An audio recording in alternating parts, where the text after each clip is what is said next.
ఎప్పుడూ చూడని విధంగా సామాజిక న్యాయము అన్నది మాటల్లోనే కాదు, చేతల్లో కూడా చేసి చూపించాము అని చెప్పి చూపించగలిగాము దేవుడి దయతో అని కూడా చెప్పడానికి సంతోషపడతా ఉన్నా. ఎందుకనంటే ఏకంగా అసెంబ్లీలో చట్టమే చేశాం. 50% పదవులు ఖచ్చితంగా నా నా నా నా అని సంబోధిస్తూ ఎస్సీలకు, ఎస్టీలకు, బీసీలకు, మైనారిటీలకు ఖచ్చితంగా 50% అమలయ్యేలా ఏకంగా చట్టం చేసిన ప్రభుత్వం మనది. ఇది నామినేషన్ పదవుల్లోనూ, నామినేషన్పై ఇచ్చే కాంట్రాక్టుల్లోనూ చట్టం చేసి అమలు చేస్తూ ఉన్న విషయం. ఈ చట్టం కూడా మనమే అమలు చేశాం.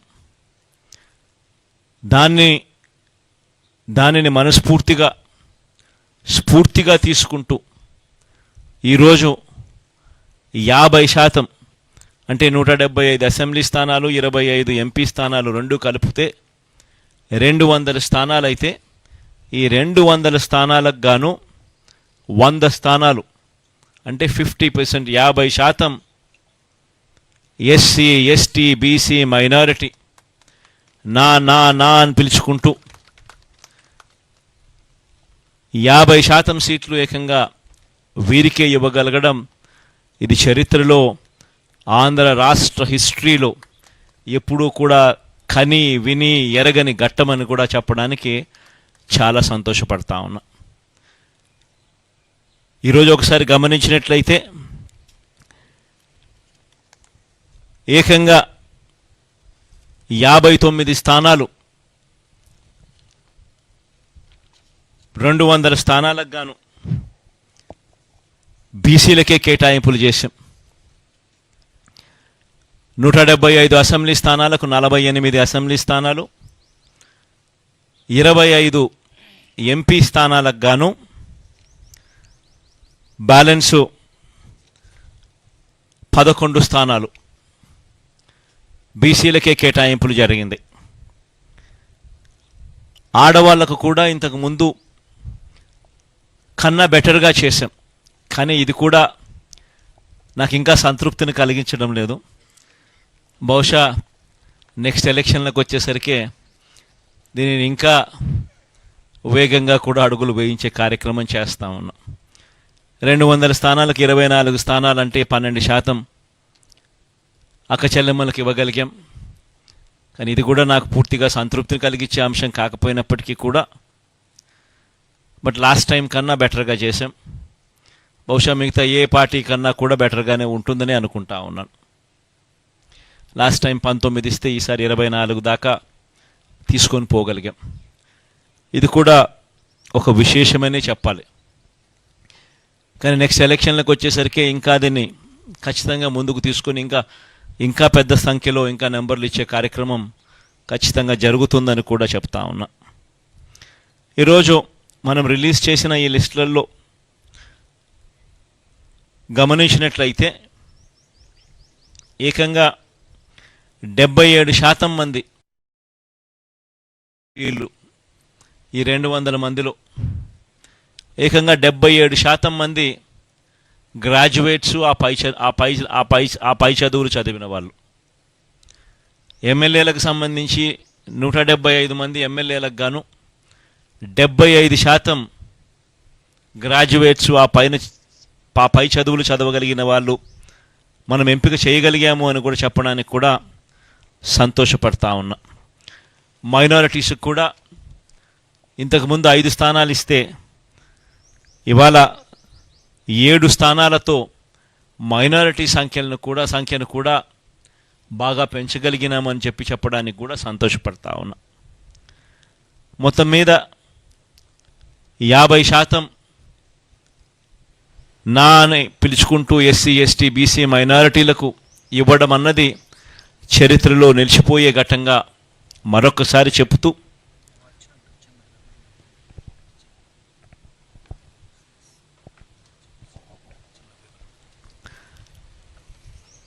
అదొక చరిత్రలో నిలిచిపోయే ఘట్టమని కూడా చెబుతూ ఈ ఎన్నికల్లో దాదాపుగా 81 స్థానాలలో ఎమ్మెల్యేలను మార్పు జరిగింది. 18 ఎంపీ స్థానాలు కూడా మార్పు జరిగింది. అంటే దాదాపుగా 99 స్థానాలంటే దాదాపుగా దగ్గర 50% స్థానాలలో మార్పులు కూడా చేశాం. అంటే ఇది కూడా చరిత్రలో ఒక నిలిచిపోయే ఘట్టమే. ఎందుకంటే ఈ స్థాయిలో మార్పులు చేయగలిగిన ధైర్యం బహుశా ఎవరికి ఉండకపోవచ్చేమో. అది కూడా వైఎస్ఆర్ కాంగ్రెస్ పార్టీకి మాత్రమే ఆ ధైర్యం ఉందని కూడా, ప్రజల మీద ఆ మేరకు నమ్మకం ఉందని కూడా చెప్పడానికి కూడా సంతోషపడతా ఉన్నా. కానీ మార్పు కాబడిన వాళ్ళందరికీ కూడా, ఎవరైతే కూడా టికెట్ రాని వాళ్ళు ఎవరైతే ఉంటారో వారందరికీ కూడా మనస్ఫూర్తిగా చెప్తా ఉన్నాను, రాబోయే రోజుల్లో దేవుడి దయతో ప్రజలందరి ఆశీస్సులతో మన ప్రభుత్వం ఏర్పడిన తర్వాత వాళ్ళందరికీ కూడా ఔచితమైన స్థానం ఖచ్చితంగా ఇస్తూ ఏదో ఒక రూపకంలో వాళ్ళందరినీ కూడా దగ్గర తీసుకునే కార్యక్రమం ఖచ్చితంగా జరుగుతుందని కూడా వాళ్ళందరికీ కూడా భరోసా ఇస్తూ ఉన్నాను. కని విని ఎరగని విప్లవాత్మక మార్పులతో ఈ 5 సంవత్సరాల పాలన సాగింది. ఎప్పుడూ కూడా ఎవరూ కూడా ఊహించల 2,70,000 కోట్ల రూపాయలు నేరుగా బటన్ నొక్కడం, ఎక్కడా లంచాలు లేకుండా, వివక్ష లేకుండా నేరుగా అక్కచెల్లెమ్మల కుటుంబాల ఖాతాల్లోకి డబ్బులు వెళ్ళిపోవడం రాష్ట్ర చరిత్రలో ఇది ఎప్పుడూ చూడలేదు, ఎప్పుడూ జరగని ఘటం. ఇలా చేయగలుగుతామా? లంచాలు లేకుండా ఇవ్వడం సాధ్యమేనా? వివక్ష లేకుండా అసలు ఇవ్వగలుగుతారా అనే పరిస్థితి నుంచి కాదు, ఇది సాధ్యమే అని ఈ 5 సంవత్సరాల పరిపాలనలో ఎప్పుడు చూడని విధంగా గ్రామ స్థాయిలోనే గ్రామ సచివాలయాన్ని తీసుకొని రావడం, గ్రామ స్థాయిలోనే ప్రతి 50-60 ఇళ్లకు ఒక వాలంటీర్ వ్యవస్థ తీసుకొని రావడం, వీటి అన్నిటి ద్వారా పారదర్శకంగా లంచాలు లేని వ్యవస్థ, వివక్షకు చోటు లేని వ్యవస్థ ద్వారా 2,70,000 కోట్ల రూపాయలు అక్క చెల్లెమ్మల కుటుంబాల ఖాతాల్లోకి వేయడం అన్నది దేశ చరిత్రలో సువర్ణ అక్షరాలతో ఎప్పటికీ కూడా లిఖించతగ్గ విషయంగా ఎప్పటికీ కూడా గుర్తుండిపోతుంది. ఇది ఒక గొప్ప మార్పుగా కూడా గుర్తుండిపోతుంది. రాష్ట్రంలో ఎప్పుడూ జరగని విధంగా జరిగింది.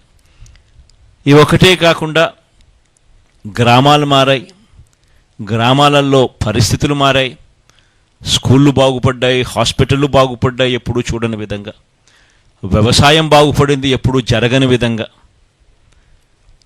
మహిళలకు విమెన్ ఎంపవర్మెంట్ ఎప్పుడూ కూడా జరగని విధంగా, కంటికి కనిపించే విధంగా మార్పులు చోటు చేసుకుంటూ విమెన్ ఎంపవర్మెంట్ జరిగింది.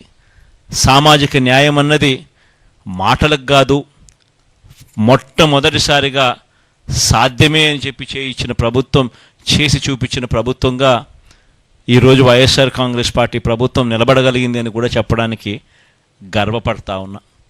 వీటి అన్నిటి వల్ల కూడా ప్రస్ఫుటమైన మార్పులు ప్రతి గ్రామంలోనూ కనిపిస్తూ ఉన్నాయి.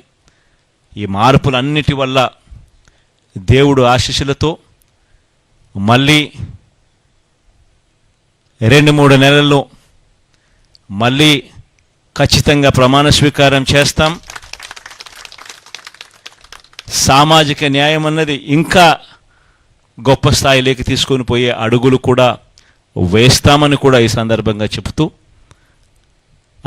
అందరితో కూడా సెలవు తీసుకుంటా ఉన్నాను.